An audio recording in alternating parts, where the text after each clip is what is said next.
brigar por isso. Aliás, as tretas que eu tive com o Felipe Melo, algumas por conta do Bolsonaro, mas não diretamente. Por exemplo, com o Felipe Melo a gente até se entendeu mais recentemente. Por quê? E para deixar muito claro, e tem um longo texto, vocês podem ver no Diário do Centro do Mundo, no meu blog do UOL. E já era tretado antes, quer dizer, ele comigo, eu era bloqueado por ele, por exemplo, no Twitter. Acho que desde a Copa de 2010, ele mesmo não lembra quando foi. Tá? E também nem perguntei, mas enfim. Mas teve uma treta agora, em 2020, uma transmissão que eu fiz pela TNT, Palmeiras Atlético Paranaense, foi um 0x0 com um gol. Esses jogos que eu dormi enquanto eu estava fazendo. Foi logo depois do Paulista, acho que foi a segunda rodada do Brasileiro, um jogo pavoroso, foi um 1x0 gol do Veiga lá na Arena de Curitiba. E eu comentei, que foi acho que foi um dos 3 piores jogos que eu já vi na minha vida e comentando em televisão. Ah, foi aquele jogo horrível do Atlético Paranaense e Palmeiras, que o Veiga fez um gol. Um jogo horroroso, assim. E eu comentei, e o Felipe, como fez várias vezes, ele postou o vídeo comemorando e tal, e ele claramente está falando da nossa transmissão. Que a gente conectou muito, o time tinha acabado de ser campeão paulista e tal.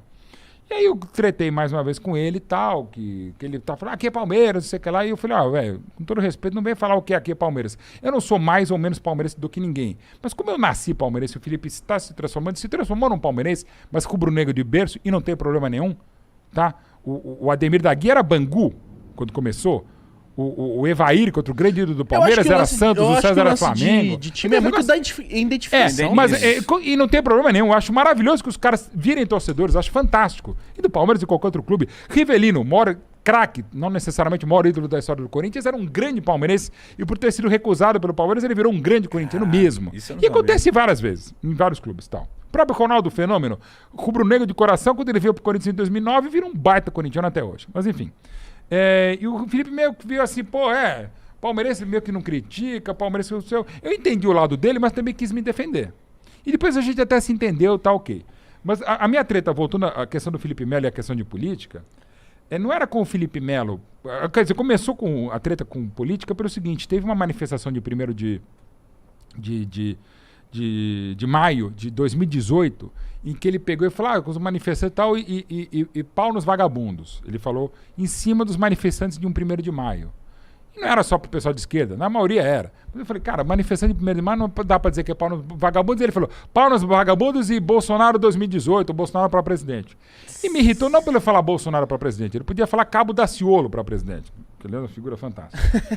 Não é o problema, o problema é falar pau nos vagabundos. Que aí, dia 1º de maio, dia dos trabalhadores. Exato. Então isso me irritou, mas atrelou no Bolsonaro, ele claramente já se manifestou. E quando o Palmeiras fez um gol com ele, jogando de novo muito bem, tem jogado cada vez melhor o Felipe.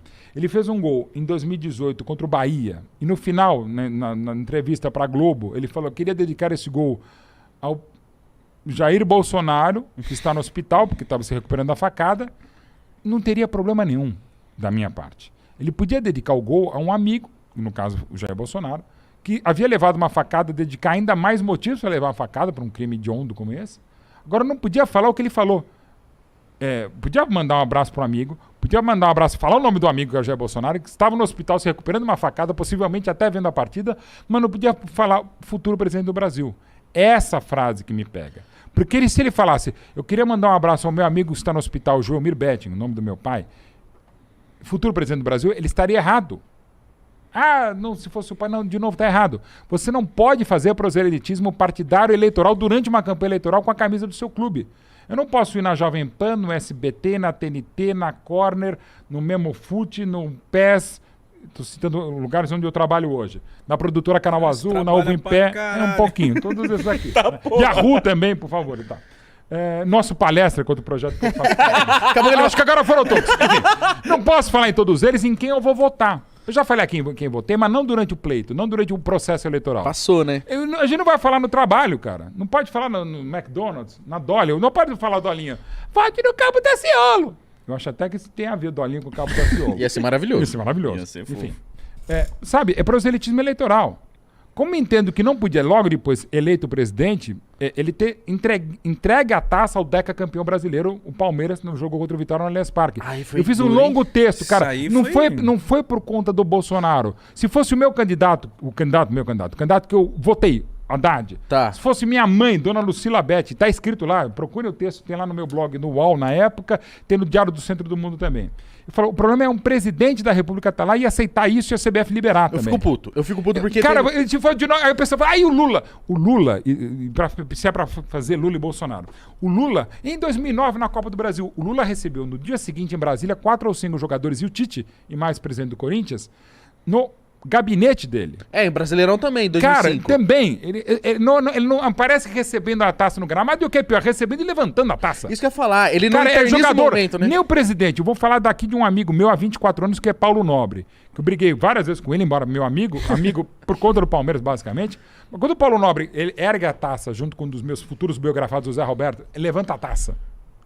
Não 2015? pode, cara. 2015, da Copa do Brasil. Cara, não é lugar para o presidente fazer isso. Como o André Sanches, quando aquela taça pegou fogo, no meu querido Paulistão. amigo, ele é capita, pegou fogo. Não é o André, esse cara é o capitão do time. Os capitães, o elenco inteiro, como o Fatácia 93, que era o absurdo palácio do governo. Acho que teve o do Corinthians ou 2015 ou 2017, que vai um dirigente, alguém, ergue junto com o Cássio. Eu fico louco, falando, não, que isso? É o jogador, não é o presidente da República, não é o treinador. Aliás, não é nunca o presidente da República.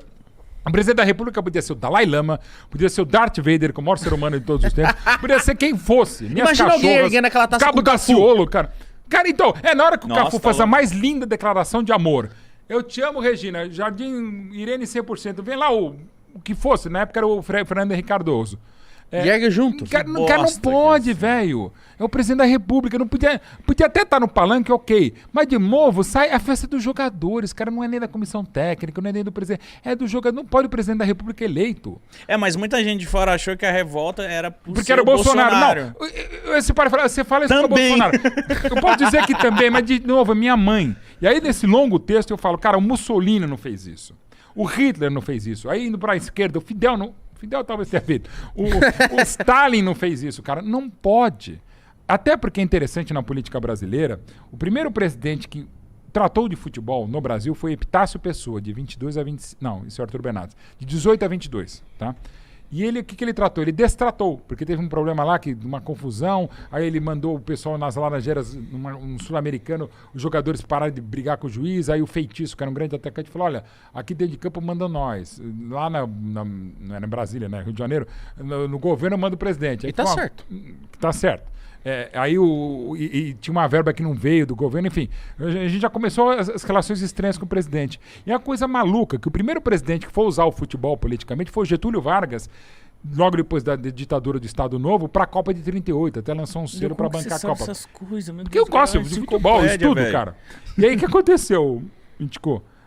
Demorou para os presidentes do Brasil entenderem isso. Tanto é que se você pega, e aí indo um pouquinho rapidinho para a história, presidentes do Brasil que gostavam de futebol. Você pega Garrastazu Médici, o pior presidente, o mais sanguinário ditador, que ia ao estádio no Maracanã para aparecer também ouvindo um joguinho de rádio, no rádio de pilha, só que ele era um grande torcedor do Grêmio e também do Flamengo e da seleção brasileira, que foi fundamental na Copa de 70. Você pega o João Figueiredo, o último presidente da ditadura, torcedor fanático do Fluminense.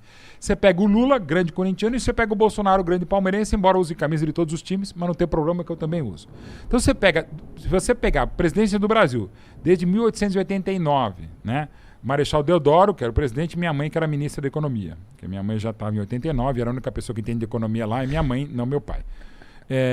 A gente teve, de novo, o Médici, o Figueiredo, o Lula e o Bolsonaro. O resto, o FHC corintiano light, se é que existe, não sabia o que era bola. Ele até começou a gostar mais quando ele conheceu o Ronaldo Fenômeno, morava ali em Corintiano light, se é que existe. Era o FHC. O Jango também não gostava, não entendi, o Juscelino também não. É muito maluco o futebol com tamanha paixão no brasileiro ter tão poucos políticos ou presidentes envolvidos. E muitos até se elegeram com a política. Um dos grandes políticos da história do Brasil, dos melhores, ou dos mais atuantes, Ulisses Guimarães, ele foi diretor do Santos para chegar à Federação Paulista de Futebol para ganhar a primeira eleição para vereador. Mas depois nunca mais deu bola para o futebol. Então, assim, é muito interessante. Alguns até né, o Ulisses é ruim usar. Por exemplo, Nabi Abichedi, foi um dos 3 caras que me processaram, que foi presidente da CBF, vice-presidente da CBF, e foi meio que presidente da CBF entre 86 e 89. O Nabi usou muito o Bragantino, que ele levantou, que agora é o Red Bull Bragantino. O Bragantino ia bem a partir de 66, quando ele foi eleito pela primeira vez para a Assembleia Legislativa Estadual de São Paulo. O Nabi, você via campanhas do Bragantino boas, eram em ano eleitoral. que ele apostava no clube para render dividendos de voto. Então, assim, tem muito essa ligação, mas é uma coisa maluca. O futebol brasileiro tem poucos políticos ligados ao futebol.